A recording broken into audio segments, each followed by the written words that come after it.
I'm Linda Yapp. I'm a children's musician, singer-songwriter, artist from the Oregon coast, and I've been singing for the young at heart for over 40 years. I started a little Montessori school here in Newport back in 1983, and the children were just a constant source of inspiration for me, just watching, observing, listening to them. And I started out coming up with little songs and understanding that a lot of learning takes place most effectively at an amusement level. So tried to keep things very lively and fun and lots and lots of music, and would teach different concepts of, the letters of the alphabet and their sounds and the days of the week, and introducing different languages and all through.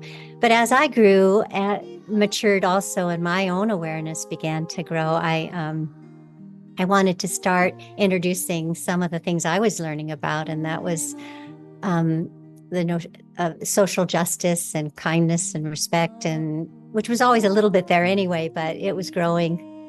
I was growing with it, and so I began to write songs. How do I teach these children about Cesar Chavez or Rosa Parks and Aung San Suu Kyi?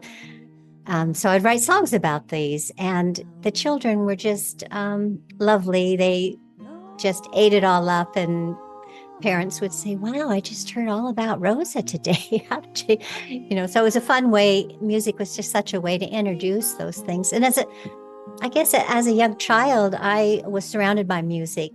With Merle Haggard, Herb Alpert and the Tijuana Brass. If they weren't on, my mom was whistling or around the house or playing the accordion and piano. And it was that one place where I could really connect with her, with my family.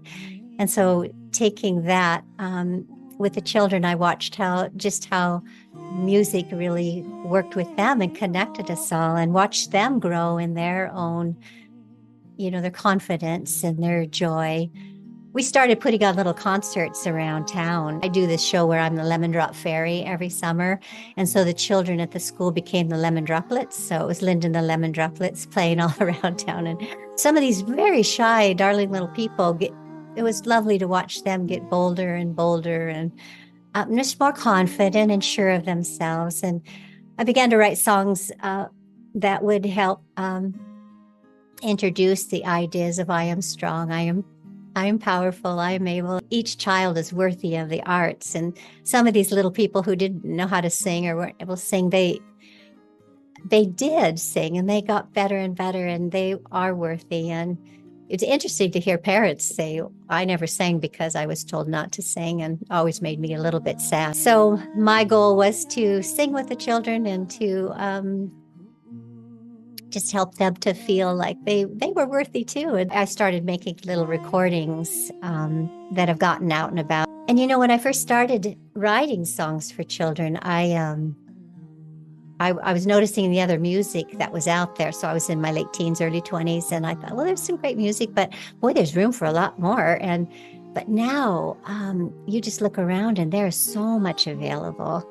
I belong to a network of kindy children's musicians, the kindy artists we're called, and attended a conference last November in Boston, and was just surrounded by this amazing group of musicians and the level of work that they're doing. And it is all so empowering for children. I've been so encouraged. A lot of us are beginning to collaborate together. I try to get children in the music, in on the albums as often as I can. Music is just such a lovely way to connect. And the children that I perform for are, I say, the young at heart. So they're anywhere between little wee babies up to 102. One of my favorite people was 100, came to one of my concerts for her 100th birthday.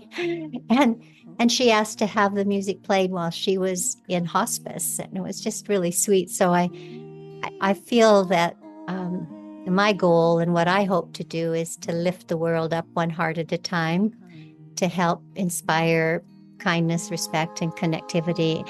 And as are all of my kindy musician friends too. So it's a real growing movement. A wonderful way just, to reach children and to have them feel like they're worthy, that they are okay, and that they have a voice. And some of the songs coming out lately are with these very things in mind. So I see it a great source for prevention. And I just have always found music as such a place of comfort for myself, a place that I would go. Music can be like a shawl or a hug that you wrap yourself up in. And I know we've all been so moved by different songs through the years in our lives, and it's pretty powerful.